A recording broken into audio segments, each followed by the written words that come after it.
Okay, this is project management. This is the third lesson. We're going to start talking a bit about tasks and how to add tasks to the project. Okay, we're going to learn how to add tasks manually. We're going to import tasks too. Remember all those um, like Excel and all the other ones? We're going to import them from. We're going to create work structure and milestones, make sure we're on path to meet our project goals. We're going to define relationship, describe dependencies. We're going to schedule some tasks, and again, we're going to work with the constraints and the deadlines. By definition, a task is any activity that needs to be accomplished within a defined period or by a deadline to work towards work-related goals. In this case, our goal is the project, completion of the project. So all these individual tasks have a deadline. They have a certain time they have to be done. That's what a task is. Okay, this is a task entry table, and you can basically just click on any box and put in whatever task you want. You can see how they're arranged, right? The big tasks are all the way over to the left. Then it does indents a little bit for a subtask, and even indents a little bit more for a subtask of that subtask. And you can also put in the duration, the start time, finish time, predecessors, all these things, right? This is a task entry table. This is the heart and soul of the project. I'm going to go over what each one of those columns has in it, but this one doesn't do a very good job on that table. But basically, you click on that little eye icon, this thing pops up, right? And you just basically click on whatever you want in that table. It'll show a little picture, not these words, but little pictures of things. That's what happens in this column. This is actually a good little reference on what happens in each one of those columns. Um, I'm not going to go over each one of these. Pause the presentation. Pause the video for a little while. Take a look and just read this over. If you have questions, go ahead and contact me. But it's pretty self-explanatory.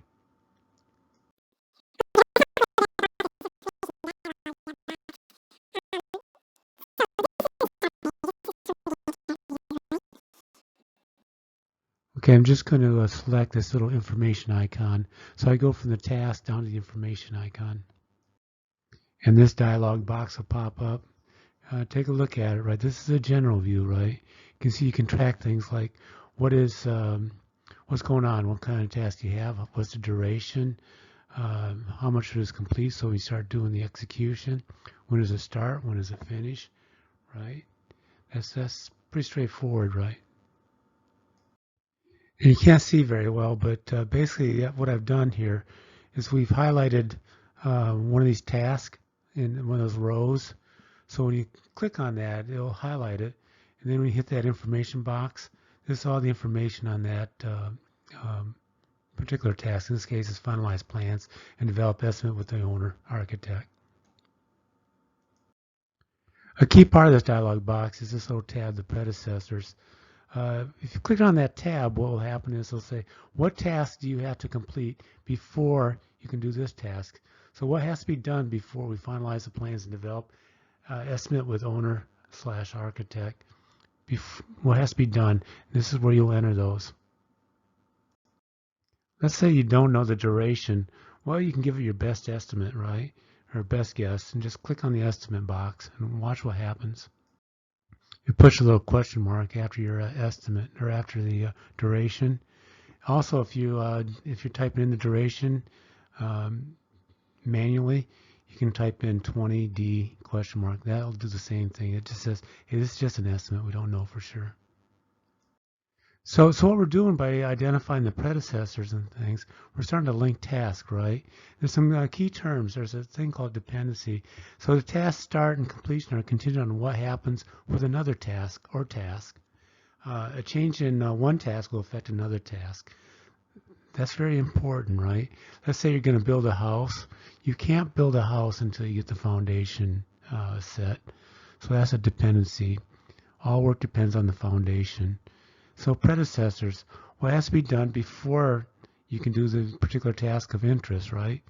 And successors, what task can be done after you do this particular task, right? In project, the default is if you put them in order, A, B, C, and D, will it'll actually put them in dependency. Will say it's got to be in sequential order, right? So you got to do A before B, B before C, D before, right, and keep on going. No tasks are done at the same time. This is called finish to start. So it basically starts on the back end and goes towards the front. And there are others you can do start to finish and a bunch of others. But one we're going to work on is finish to start. So what if you want to link to different tasks?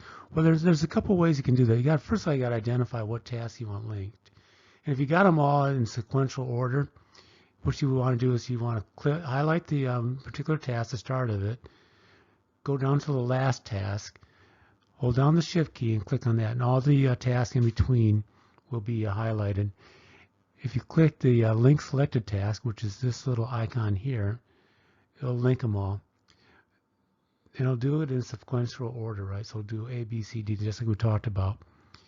Let's say you got a task, but it's not in sequential order. We can click on the task you want, and the task you want linked to it, if it's not sequential order, hold down the control key and click on that one, and then hit the link selected tasks. If you want to unlink them, right next to it, there's a little broken chain. Click on that. But highlight the task you want linked, click on the link selected task icon, and you got it. Okay, here's our activity, right? So in the zip files, you'll see a particular file that said Woods 3-bedroom home project task MPP. Open the project, go to File, click Open, and select this particular Microsoft project. Open it, and then you want to add demolition of the old task. This isn't in the file, so if you go to the Gantt chart view, scroll down to the empty table. Oh, I think it's down like about 108, 110 rows. Just find a blank table.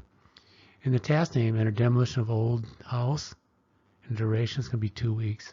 We're just going to estimate that. So there's that question mark. Then we want to put in the subtask of demolishing the old house. So we want to add the following task. Placing the containers, sorting the debris, all recycling, all waste. And then you want to link those together. So how do you do it? You select all those tasks, and you can either use the shift key or the control key.